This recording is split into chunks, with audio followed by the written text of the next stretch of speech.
నాకు గోంగూర అంటే చాలా ఇష్టం. ఇంతకుముందే రెండు రెండు ట్రై చేసిన వేరే వేరే చట్నీలు. ఒకటి మా అమ్మది, ఒకటి రీల్స్లలోనే చూసినది, ఇది కూడా రీల్లో చూసినది.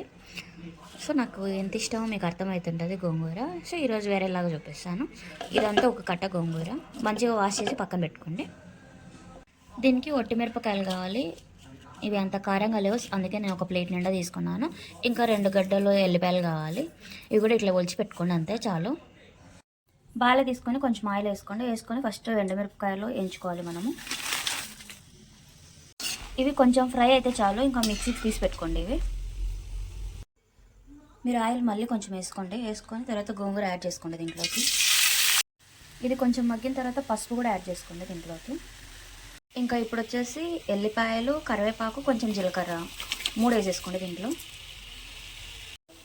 ఉప్పు కూడా యాడ్ చేసుకోండి. ఇది మంచిగా పేస్ట్ లాగా అయినప్పుడు ఇంకా ఇది ఆఫ్ చేసుకోండి. ఇది కొంచెం చల్లగా అయిన తర్వాత మిక్సీ పట్టేసుకోండి. ఇంకా ఇవి రెండు మంచిగా మిక్సీ పట్టుకోండి.